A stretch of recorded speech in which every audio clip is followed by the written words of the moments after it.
En la región asiática de Oriente Medio se encuentra Afganistán, un país montañoso que limita con Pakistán al sur y al este, con Irán al oeste, con Turkmenistán, Uzbekistán y Tayikistán al norte y con China al noreste, esto a través del corredor de Waham. Actualmente allí se está reviviendo un conflicto de toma de poder que ha retumbado por 3 semanas y que se remonta a hace más de 20 años. Para entender rápidamente el escenario, los talibanes, un grupo conformado por guerrilleros que lucharon en los 80 contra las fuerzas soviéticas, llegaron al poder en la década de los 90 con la promesa de un Estado Islámico de orden. Sin embargo, sus políticas se tornaron represivas, arremetiendo en contra de incluso los derechos humanos, una ideología similar a la de su grupo homólogo Al-Qaeda. En este punto, los talibanes llegaron a albergar y a apoyar al líder del terrorismo, Osama Bin Laden, y a otros miembros de su grupo homólogo, los cuales participaron en el atentado terrorista del 11 de septiembre de 2001 en Estados Unidos, lo que dejó un balance de más de 3.000 muertos,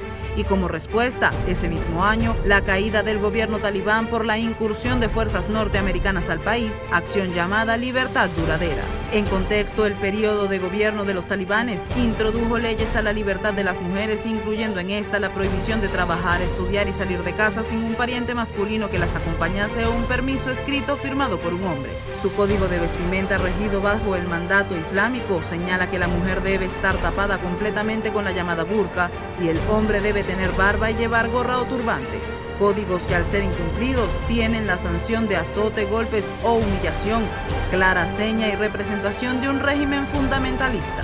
Este 2021 el grupo de guerrilleros regresó al poder tras el inicio del abandono de las fuerzas norteamericanas en Afganistán, que inició en mayo, se aceleró en julio y el presidente Joe Biden prevé culmina el 31 de agosto. Así dejaron una brecha que permitió que los talibanes, calificados internacionalmente como un grupo terrorista, lograran tomar incluso el Palacio Presidencial tras la ofensiva de reingresar a tierras afganas sin conseguir resistencia. Sus líderes Malawi Haibatulla Akhundzada y Mullah Abdul Karim Banadak se han presentado como una nueva versión de sí mismos, con un discurso de inclusividad y respeto a la mujer. Sin embargo, el miedo se apoderó del país, dejando verse con mares de habitantes desesperados por huir del aeropuerto de Kabul, capital de la nación, ya que no solo las reglas fueron severas en la historia, sino que además la miseria que se vivió en la década de los 90 retumbó en jóvenes, adultos y ancianos.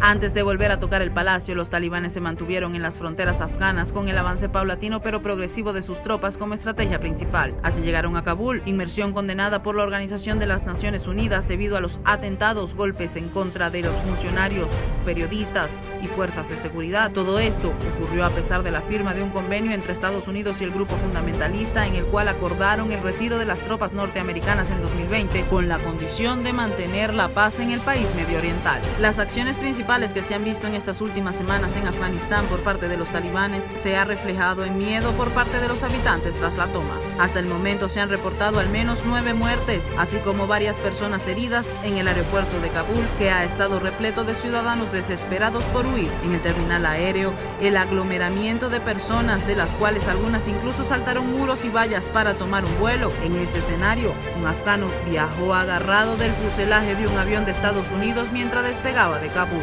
El panorama para las mujeres tras la toma es igual que en la década de los 90. Sin embargo, uno de los representantes talibanes aclaró que las féminas podrán seguir estudiando y trabajando, que solo tendrán que seguir con el código de vestimenta. Por el lado de los talibanes, se han filtrado videos de estos jugando en el gimnasio del Palacio Presidencial y en un parque temático. Además, por primera vez se conoció la cara de Zabiullah Mujahid, portavoz de los talibanes, en una rueda de prensa en la cual dijo que no quieren enemigos internos ni externos, mientras el antiguo presidente afgano, Ashraf Ghani, se refugió en los Emiratos Árabes por razones humanitarias tras huir por la toma y emitir un comunicado en que manifestaba que su salida del país sin una renuncia pública fue para evitar derramamiento de sangre. Por parte de los Estados Unidos, el presidente Joe Biden manifestó que no podría existir una retirada sin consecuencias de caos y aseguró que su país no permitirá que los talibanes accedan a las reservas afganas en Norteamérica y que esta ha sido una de las evacuaciones más rudas de la historia. En el escenario, los exmilitares que estuvieron en el país en conflicto se sienten decepcionados. Mientras mientras la Unión Europea prevé abrir un diálogo con los talibanes para evitar un desastre migratorio y crisis humanitaria, apuntando que el grupo islamista ganó la guerra. Sin embargo, los Estados Unidos apunta a que era inevitable seguir sosteniendo sus fuerzas, tomando en cuenta la inversión de más de $2 billones,